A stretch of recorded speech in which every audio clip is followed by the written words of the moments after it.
Ruth capítulo 4, meus irmãos, Ruth capítulo 4. A gente encerra hoje a nossa jornada no livro de Ruth. História essa que aconteceu no tempo dos juízes e que ilustra de maneira tão bela como Deus frequentemente trabalha fora dos holofotes, orquestrando a obra-prima da redenção nos acontecimentos cotidianos. A gente viu Elimeleque deixando a terra prometida por ocasião da disciplina pactual, da fome que veio por conta do pecado que era tão grande e espalhado por toda a terra durante o tempo dos juízes, como a gente viu. A gente viu ele deixando a terra da aliança, onde estavam as ordenanças de adoração, ao invés de arrepender-se e voltar-se para Deus. Ele colocou assim a sua linhagem em perigo. A gente viu que a sua esposa Noemi, que desde a sua morte, ali nos primeiros versículos, dominou a história, lamentando quão vazia, a tradução aí em português normalmente diz pobre, mas literalmente a palavra ali é quão vazia ela voltou para Belém. Mas a gente percebe, a gente sabia, quando a gente percebia que ela estava voltando com Ruth, que ela não estava tão vazia quanto ela imaginava. Afinal de contas, ela estava trazendo Ruth, que a gente vai ler agora no capítulo 4, que para ela era mais valiosa do que 7 filhos. No capítulo 2, elas conhecem a Boaz, um parente próximo que poderia ser a solução para todos os seus problemas ali, para o dilema da vida presente, pela necessidade de comida, pela pobreza e pela vida futura, providenciando um destino para aquela linhagem que iria morrer com a morte dos filhos de Elimeleque, mas por meio da provisão de um filho para aquela família, ele podia ser a solução para aquilo também. No capítulo 3, a gente aprendeu que o plano perfeito da redenção de Deus, ele trabalha de maneira extraordinária por meios ordinários e triunfa até sobre a imperfeição das nossas escolhas e ações. Assim a gente notou como o plano imperfeito de Noemi para Ruth conhecer Boaz resultou em bênçãos, pois Boaz iria acabar por ser o redentor daquela família, como a gente vai ler agora. E aí na última cena que a gente viu no capítulo 13, a gente lembra de Noemi dizendo para Ruth: aquietemo-nos, filha minha, e vejamos como o Senhor, como essa questão vai ser resolvida. E aí a gente chega no capítulo 4 de Ruth. Boaz subiu à porta da cidade e assentou-se ali. Eis que o resgatador de que Boaz havia falado ia passando.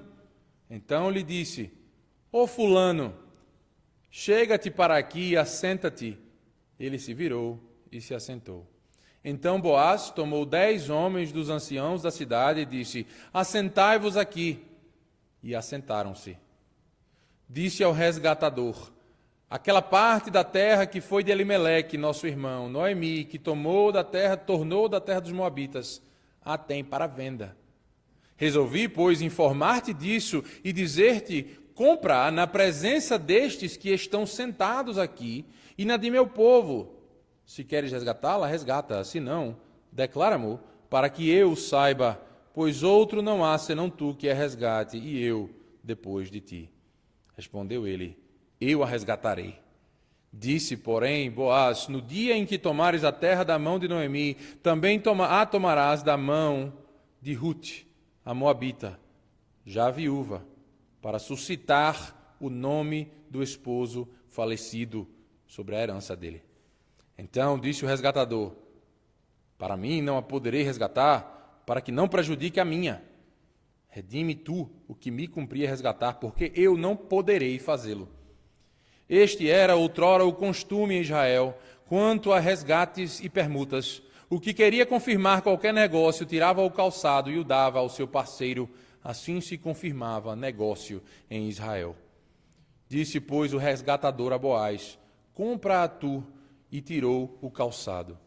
Então Boaz disse aos anciãos e a todo o povo: sois hoje testemunhas de que comprei da mão de Noemi tudo o que pertencia a Elimeleque, a Quiliom e a Malom. E também tomo por mulher Ruth, a moabita, que foi esposa de Malom, para suscitar o nome deste sobre a sua herança, para que este nome não seja exterminado dentre seus irmãos e da porta da sua cidade. Disto sois hoje testemunhas. Todo o povo que estava na porta e os anciãos disseram: somos testemunhas. O Senhor faça a esta mulher que entra na tua casa como a Raquel e como a Lia, que ambas edificaram na casa de Israel, e tu, Boaz, a-te valorosamente em Efrata, faze-te nome afamado em Belém. Seja a tua casa como a casa de Pérez, a que Tamar teve de Judá, pela prole que o Senhor te der desta jovem. Assim tomou Boaz a Rute, e ela passou a ser sua mulher. Coabitou com ela, e o Senhor lhe concedeu que concebesse, e teve um filho. Então as mulheres disseram a Noemi: seja o Senhor bendito, que não deixou hoje de te dar um neto que te será por resgatador, e seja afamado em Israel o nome deste. Ele será restaurador da tua vida e consolador da tua velhice, pois tua nora que te ama o deu à luz, e ela te é melhor do que 7 filhos. Noemi tomou o menino e o pôs no regaço e entrou a cuidar dele. As vizinhas lhe deram nome, dizendo: a Noemi nasceu um filho, e lhe chamaram Obed. Este é o pai de Jessé, pai de Davi. São estas, pois, as gerações de Pérez. Pérez gerou a Esrom. Esrom gerou a Rão. Rão gerou a Aminadab. Aminadab gerou a Naassom. Naassom gerou a Salmom. Salmom gerou a Boaz. Boaz gerou a Obed. Obed gerou a Jessé. E Jessé gerou a Davi. Até aqui a palavra do Senhor.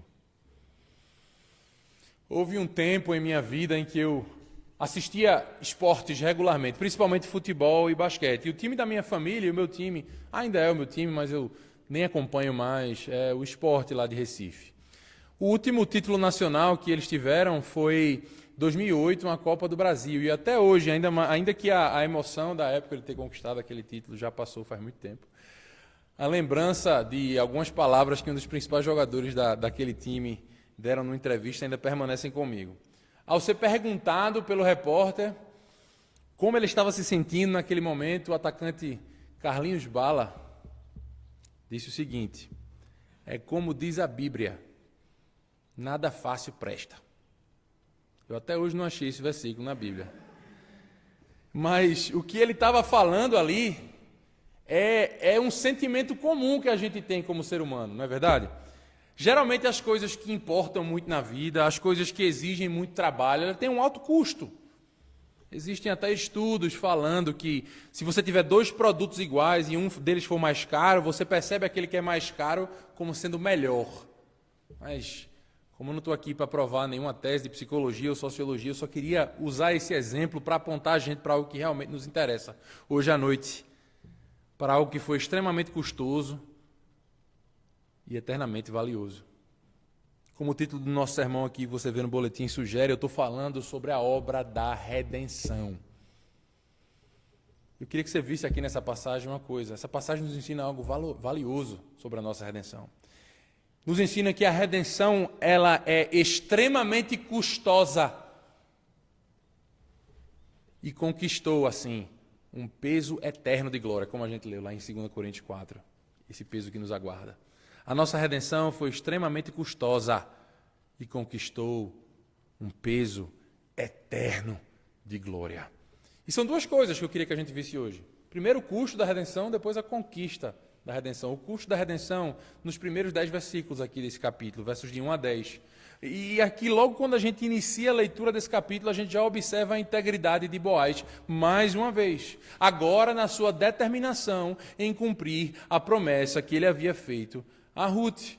Veja, mais uma vez a gente confirma que esse homem é um homem de Deus. É um homem que confessa em público aquele que ele diz em particular. Não é aquela pessoa que diz uma coisa quando está ali entre a gente, mas quando está na frente de muitas pessoas em público diz outra coisa. Um homem que jura a verdade, nos termos do Salmo 15, e ainda que ele venha a causar prejuízo, ele mantém a sua palavra. E o que é que ele faz? Ele vai imediatamente ao portão da cidade. O que é isso? Naquela época, o portão, a porta da cidade, era como se fosse o cartório, digamos assim. Era o centro onde os negócios, os acordos eram oficializados. Tinham a firma reconhecida, como a gente costuma falar. E enquanto Boaz estava sentado ali, essa expressão aparece novamente, eis que. Essa é uma expressão hebraica traduzida por essa palavra, eis que, é exatamente chamando você para observar o que está acontecendo e imaginar que você é um dos personagens, feito aqueles jogos de primeira pessoa, que você é o personagem que está atirando, ou que está construindo, ou fazendo o que quer que seja. Observe, imagine que você está ali na história. E aí você está ali no portão da cidade e aí do nada, olha só que coincidência, mais uma vez, quanta coincidência a gente vê no livro de Ruth, né? Aquela pessoa exatamente que Boaz precisava falar aparece. Veja só que coincidência. E mais uma vez, ao contar essa história dessa forma, a gente pode imaginar aqui que o narrador que escreveu essa história tem um sorriso no canto do rosto. Porque mais uma vez ele está deixando evidente que Deus está sempre nos bastidores dessa história. Mais uma aparente coincidência para nos lembrar daquele encontro providencial que disse lá, por acaso, lembram o capítulo 2? Por acaso Ruth acabou indo para o campo de Boaz. Ora, veja só, a mente hebraica não acredita nisso, a sorte se lança no regaço, mas a resposta certa vem do Senhor. Essa é a mentalidade hebraica. E aí essa palavra eis aqui conecta esse episódio de agora com aquele. Mostrando mais uma vez aqui, entendo o que está acontecendo. Eu não vou dizer para não perder a graça, mas você sabe que é Deus que está no controle de tudo aqui. Alguns comentaristas acertadamente apontam que essa é uma maneira do comentarista chamar a nossa atenção para a bênção de Deus repousando sobre aquelas pessoas que tomam atitudes piedosas, atitudes em conformidade com a lei que por sua vez reflete o caráter de Deus que a gente foi criado, lembram de ontem, para refletir. Note que tanto Ruth, lá no capítulo 2, quanto Boaz agora, foram movidos não por interesses egoístas, mas por amor pactual. Ruth para com Noemi lá, e agora Boaz para com Ruth. É como se o autor de Ruth estivesse mostrando que Deus geralmente recompensa bondosa e livremente, ele não tem a obrigação de recompensar atos de piedade. Atos que refletem a lei de Deus e, consequentemente, refletem o próprio Deus. No capítulo 2, a bondade de Ruth, ao buscar alimento para ela e Noemi, levou ela a encontrar o seu Redentor, a encontrar Boaz. Agora, esse mesmo Boaz está buscando a redenção para elas de maneira altamente altruísta, pensando no próximo, como a gente vai ver. E assim, ao agir dessa maneira piedosa, Deus coloca exatamente a pessoa com quem Boaz que precisava falar diante dele. Outro elemento notável aqui nessa passagem é que Boaz, ele é de fato, conforme ele foi descrito lá no capítulo 2, um homem de influência e respeito na cidade. Veja, perceba que ele está em controle absoluto aqui da situação. À medida que você vai lendo isso aqui, você percebe que todos os verbos que ele fala, que descrevem as ações dele, são imperativos. Ele diz para as pessoas fazerem as coisas e elas fazem. Primeiro ele diz para o homem se assentar, o resgatador, e ele se senta. Depois ele reúne 10 anciões para se sentarem como testemunhas. Ele diz, sentem ali, e eles sentam. Veja o respeito que ele possui, de fato, na cidade. E aí Boaz começa a se dirigir ao parente próximo, porque esse era um assunto familiar. A presença dos anciãos ali não era que eles iam controlar o processo ou o acordo que ia ser reconhecido em firma ali, mas eles estavam lá simplesmente como testemunhas. Eles não tinham uma função de liderança. E aí Boaz vai e apresenta a situação ao fulano. Veja, amigo, Noemi, nossa parente, está arrendando, isso aqui sou eu traduzindo, arrendando um pedaço de terra que pertencia ao nosso parente Elimeleque.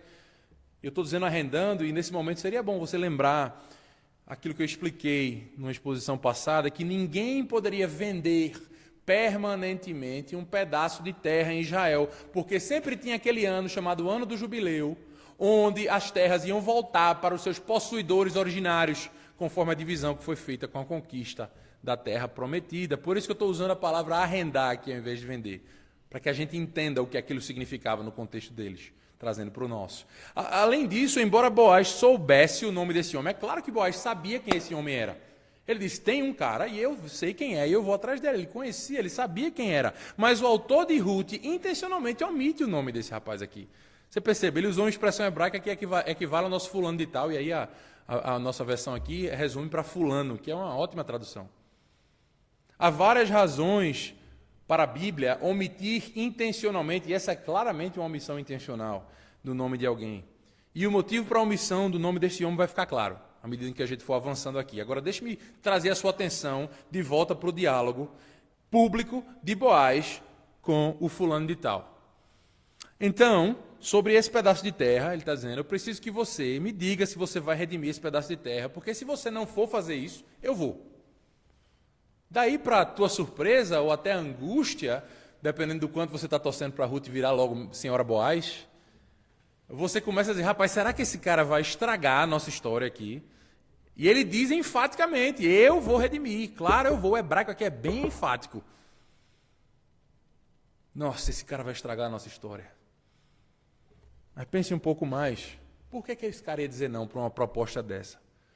Tudo parece apontar para isso aqui ser um excelente investimento do ponto de vista financeiro.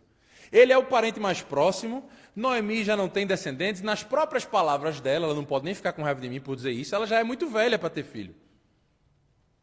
Assim, fulano poderia adquirir a terra agora, e lá no jubileu não ia ter ninguém para receber a terra de volta, e o que é que ia acontecer? Aquilo ia incorporar ao patrimônio dele. Era um negócio muito bom.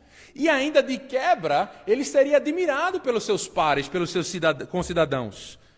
Ele ia se tornar um redentor. Veja que coisa.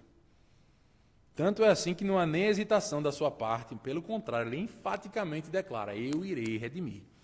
E aí Boaz então apresenta a segunda parte do acordo. O redentor da terra também deveria tomar Ruth como esposa. E por meio de Ruth estabeleceu suscitar uma herança para aquela terra, ou seja, trazer descendência no nome do falecido marido de Ruth. O primeiro filho daquela relação seria como se fosse um substituto do falecido primeiro marido de Ruth. E ele, portanto, iria ficar com a terra quando o jubileu chegasse.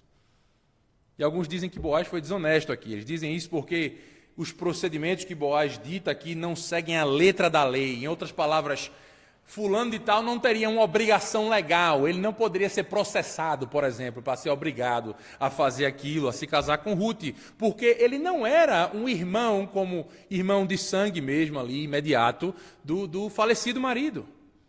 Mas Boaz está cumprindo aqui o espírito da lei, a essência da lei. Tanto é assim que nenhum dos anciãos questiona o que ele está fazendo. Nem mesmo fulano de tal questiona. Todos nesse contexto aqui estão entendendo, embora silenciosamente e até vergonhosamente, no caso do fulano, que embora não houvesse uma obrigação legal para ele tomar Ruth, havia uma obrigação claramente moral. Sabe aquela pessoa que faz o certo, mesmo que não seja obrigado pela lei a fazer o certo? E aí envergonha todo mundo ao redor e todo mundo fica até com vergonha de dizer, rapaz, tu é besta, não. Você pode até pensar, que bicho besta. Mas você sabe que aquela pessoa está fazendo o que é certo, ainda que você não seja obrigado a fazer pela lei. Eu lembro claramente, eu não sei qual foi a Copa do Mundo, ou se foi uma Copa do Mundo específica, ou se foi vários eventos esportivos, como Copa do Mundo, Olimpíadas, mas eu sei que os japoneses ficaram conhecidos, não sei se vocês lembram, por limparem os estádios de futebol, logo depois dos jogos. Passou nos jornais todos. Eles não tinham obrigação de fazer aquilo. Mas todo mundo sabia que aquilo ali era o certo a se fazer. Tanto é que traz vergonha para a gente lembrar de como a gente é sujo às vezes. A gente não limpa a sujeira que a gente deixa. Para muita gente foi claro, olha, aquilo ali, ninguém pode ser processado por não fazer aquilo. Afinal de contas, o Estado vai pagar os zeladores, as pessoas por fazerem aquilo. E na nossa cabeça não tem obrigação de fazer. Mas todo mundo sabe que aquilo ali foi certo. É mais ou menos algo assim que está acontecendo aqui. Todo mundo nessa história sabe que Boaz está fazendo uma coisa certa aqui. Ele está... Assim que ele usa a expressão aqui, suscitar o nome do falecido, no verso 5 e no verso 10 da nossa passagem, claramente essa passagem vem lá do Pentateuco, da lei de Moisés, que era a Bíblia desse povo. Em Gênesis 48, Jacó, quando ele abençoou seus filhos, que iriam então se tornar as 12 tribos de Israel, ele fala dessa expressão, suscitar uma herança. Essa conexão entre terra e descendência já estava estabelecida desde o chamado de Abraão, em Gênesis capítulo 12. É verdade que Boaz aqui ele foi astuto. Foi sabido, como diz lá em Recife. Mas ele tinha uma razão nobre por trás das suas ações. Ele não foi desonesto. Ele nem quis, nem causou efetivo mal a ninguém. Pelo contrário, ele fez o bem. Ele cumpriu o fim da lei, que é o amor e a justiça. Ele é um exemplo íntegro de um homem que é sábio como a serpente, como Jesus diz para a gente ser, e inocente como as pombas. Então, assim que o fulano ouviu a frase, suscitar o nome do falecido por sua herança, ele imediatamente pula fora desse barco.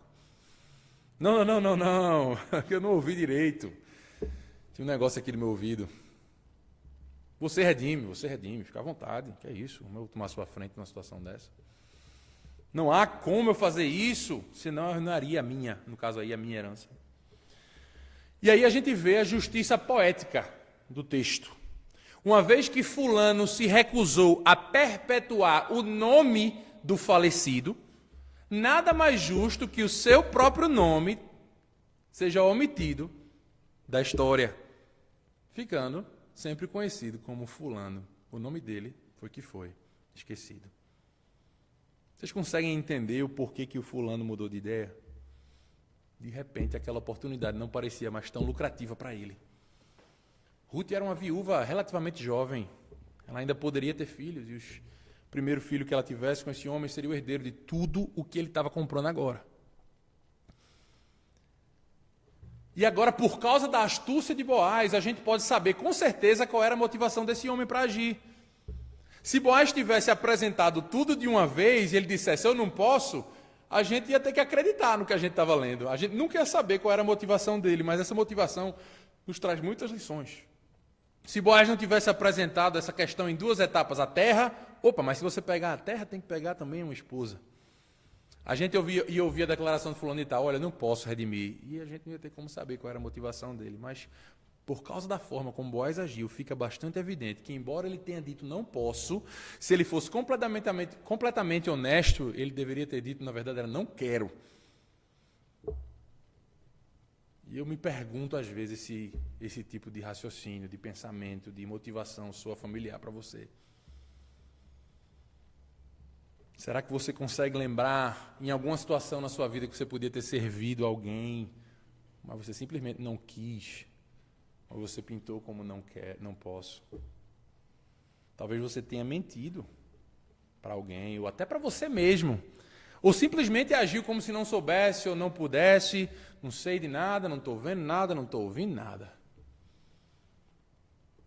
Nós sabemos que o fulano ele tinha o dinheiro necessário para redimir, ele não tinha o caráter. Diferentemente de Boaz, ele não vivia baseado naquela palavrinha que está ficando tão familiar para a gente, eu espero. Hesed, o amor pactual. E essa transação envolvia uma despesa considerável em prol de outra pessoa. Envolveria um investimento inicial pesado numa terra que no final não permaneceria com ele. Além disso, ele ia agora ter mais bocas para alimentar, pelo menos mais duas, Ruth e Noemi. Sendo assim, a verdadeira questão é por que alguém faria algo assim? Essa é que é a questão ao homem natural. Porque isso é algo que não faz sentido algum para alguém mundano. Por que eu vou simplesmente fazer algo que não vai ter vantagem nenhuma para mim? Em uma palavra, amor. Amor. Amor verdadeiro, genuíno, piedoso, movido pelo Espírito. Amor gracioso. Veja, existe aqui diante de nós nesse texto um contraste entre dois princípios fundamentais de vida.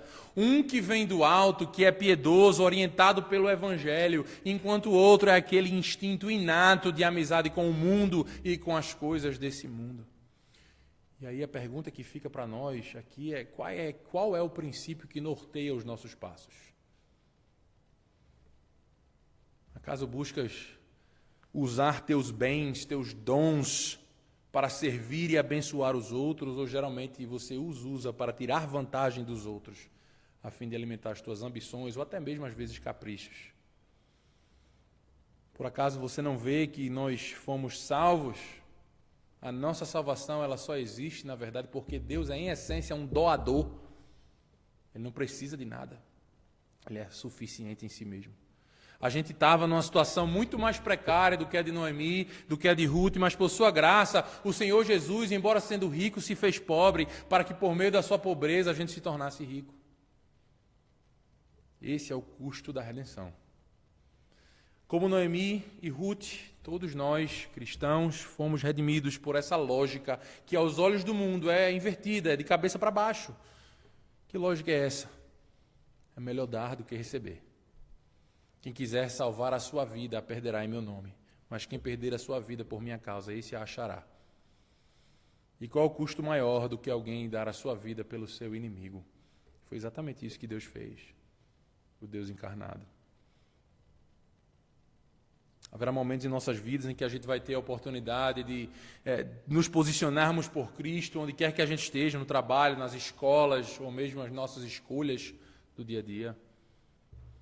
E vai ser difícil tomarmos certas posições, assumirmos certos riscos, sacrificarmos certas coisas. Vai parecer como morrer, às vezes.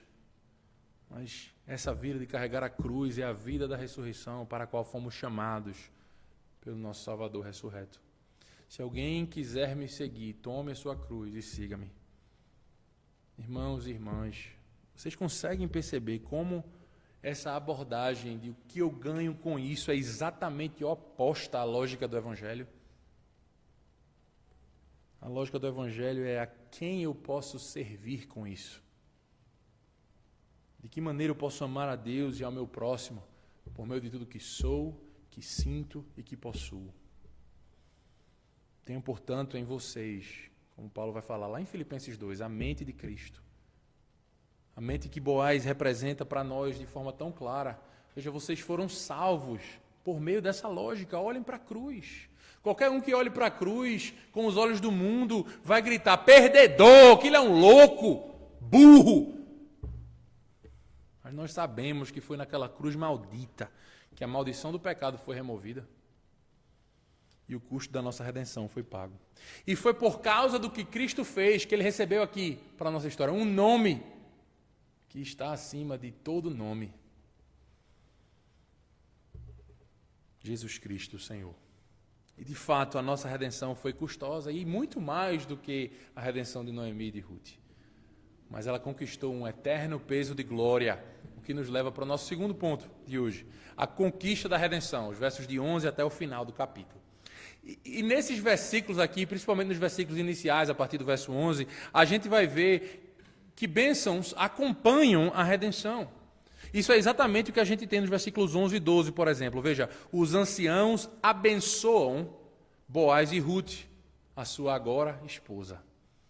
Como Boaz reconheceu no capítulo anterior, todos agora no portão da cidade tecem elogios à virtuosa Ruth. Ela agora, mais uma vez, juntamente com Boaz, formará um casal temente a Deus. Assim como Ruth amou a Noemi sacrificialmente, agora Boaz faz o mesmo por ela. Todos sabem que ela estava servindo a sua família de maneira sacrificial.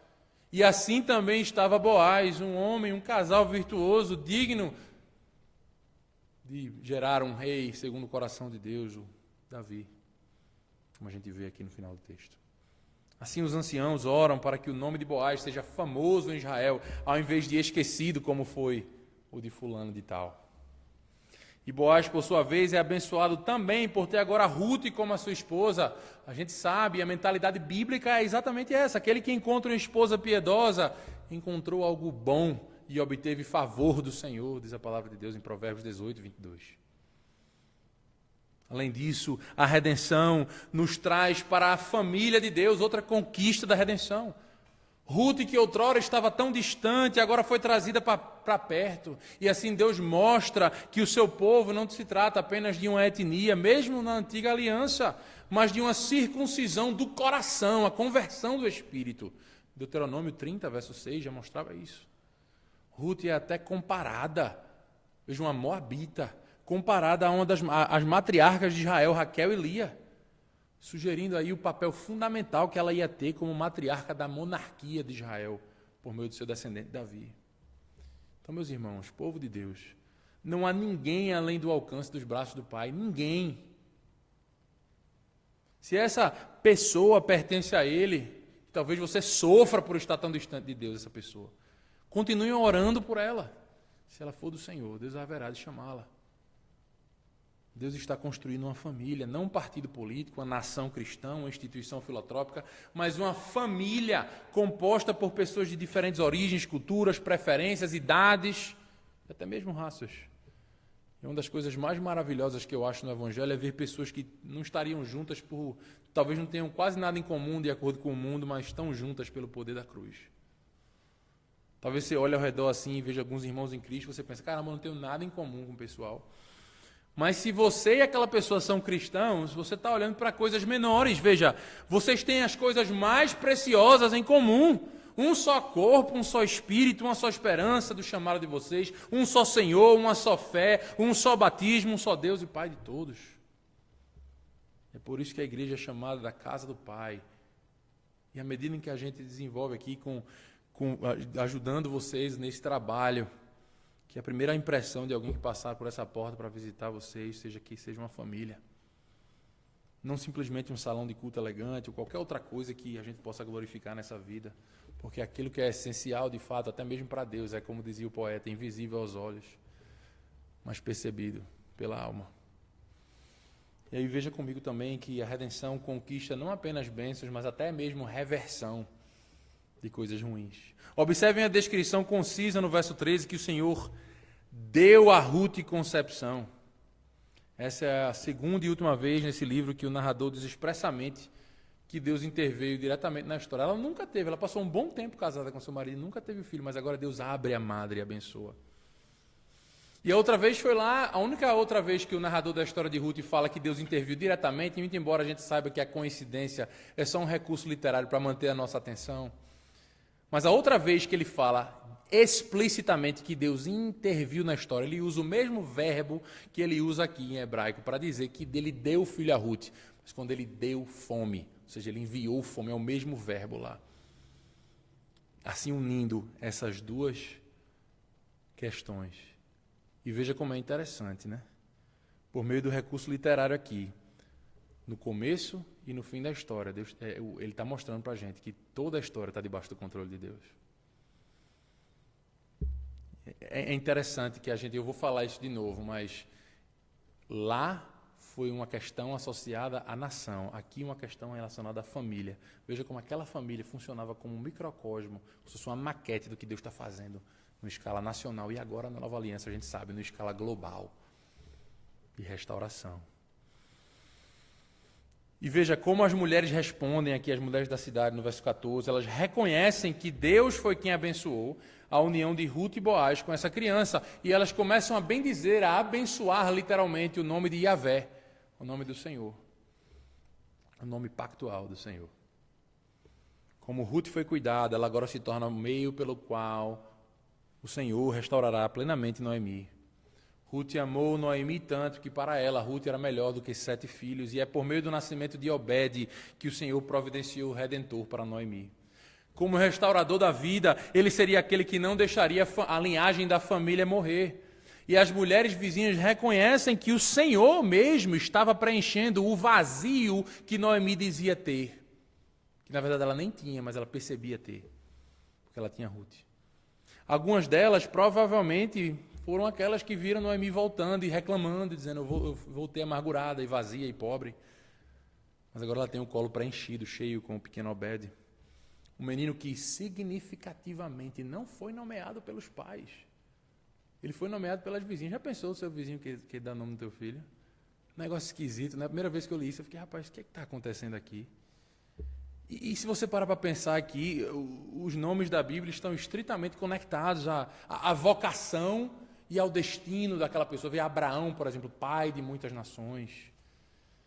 Então esse evento aqui aparentemente sem importância, até esquisito culturalmente para a gente, e para aquela cultura mesmo, esse é o único exemplo no Antigo Testamento que a gente tem de algo acontecendo assim, alguém que não seja os pais nomeando uma criança, mas isso aqui aponta para o fato de que a missão daquela criança envolvia mais do que a redenção de uma única família. Veja que interessante. Tendo recebido o seu nome da boca das mulheres israelitas, a gente tem aqui uma indicação de que o destino dessa criança apontava para a reversão do destino de toda uma nação, não só daquela família. Eu já mencionei durante as nossas exposições que as dificuldades de Noemi, que eu falei agora por aquela questão da conexão dos verbos, mas eu falei várias vezes que aqui as dificuldades de Noemi funcionam aqui na história de Ruth como um microcosmo, uma maquete, uma miniatura das lutas e tribulações da nação toda de Israel.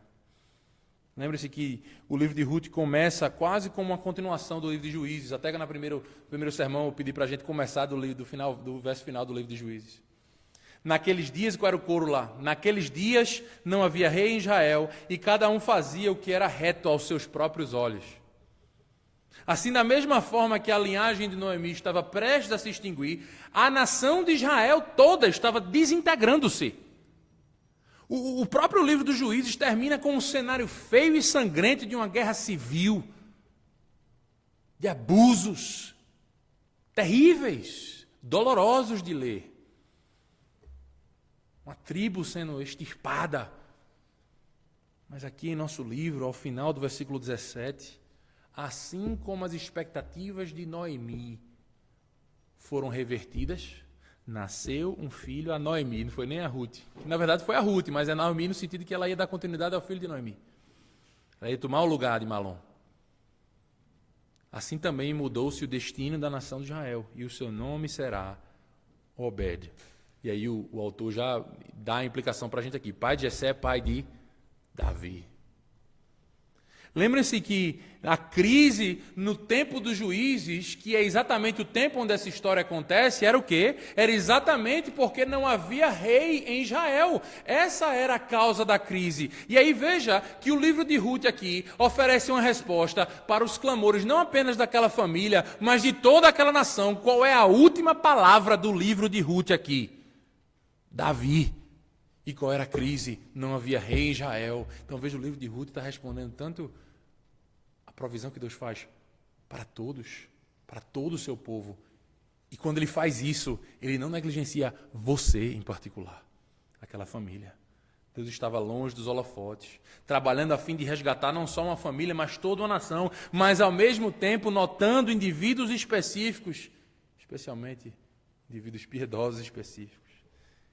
Ele conhece o seu povo pelo nome, ele é capaz de cuidar de um povo de número tão incontável como as estrelas dos céus, e ainda assim cuidar de nós, carregar-nos em seus braços e nos chamar pelo nosso próprio nome. E para coroar essa história bela e notável, a gente tem aqui uma genealogia, provavelmente a sua parte favorita de ler a Bíblia, não é? Não é verdade, meus irmãos? Não minta não, viu, meus irmãos? Que para alguns tem um efeito aqui de dar um banho de água fria. Mas, rapaz, essa história estava tão bom aqui, aí vem, acaba botar uma genealogia aqui no final. Mas o que essa genealogia faz aqui, se a gente entender o propósito dela, é, na verdade, coroar esse livro. Essa genealogia mostra que essa história responde muito mais do que as necessidades de Noemi, ou mesmo as necessidades de Israel. Essa história responde à necessidade fundamental de todo ser humano. Todos nós precisamos de um rei que nos governe, que nos defenda, que nos conquiste, conquiste aos nossos inimigos e os restrinja, a fim de que eles não nos exterminem. E, portanto, essa genealogia é repetida lá no Evangelho de Mateus, especificamente no capítulo 1, versículo 5. Esse mesmo Mateus que vai se considerar em apresentar o Senhor Jesus como grande rei, filho de Davi e também senhor de Davi. Além disso, Mateus termina com a grande comissão desse rei, a quem toda a autoridade foi dada nos céus e na terra, para que nós, a sua igreja e o seu povo, sigamos adiante, fazendo discípulos de todas as nações, até que ele volte. E aí a pergunta que esse texto clama é: acaso é Jesus o teu rei, o filho de Davi? Quais são as evidências do teu domínio, do seu domínio em tua vida? Porque se ele é teu Salvador, ele também é o teu Senhor. E de que maneira o senhorio de Cristo se reflete na tua vida, nas tuas palavras, nas tuas escolhas, nos teus desejos, naquilo que te move a agir. E veja, esse rei também é um Obed. Esse nome significa servo. Ele serviu ao seu povo por meio do sacrifício supremo, para que, como já confessamos, ele pudesse comprar a nossa salvação a um alto custo e conquistar uma herança eterna para nós no reino dos céus. O livro de Ruth, meus irmãos, é de fato, espero que vocês tenham visto isso, uma pérola espiritual.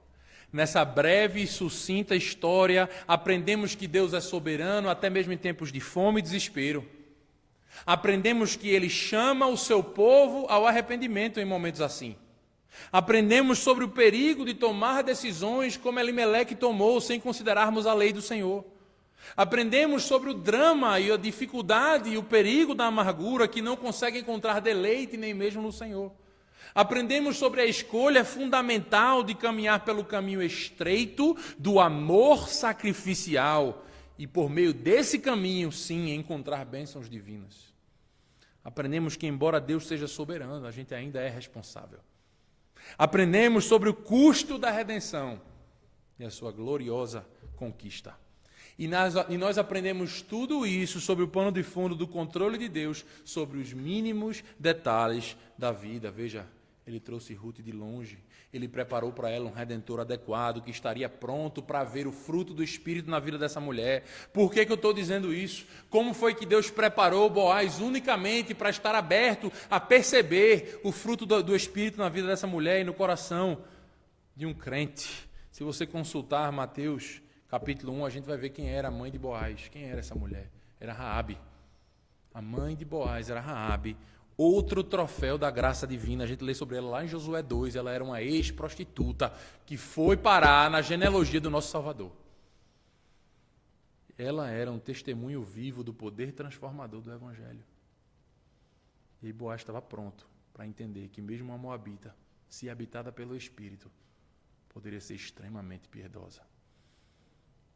E lembra da terra que Boaz redimiu, Belém, Efrata, foi exatamente ali que o nosso Redentor nasceu.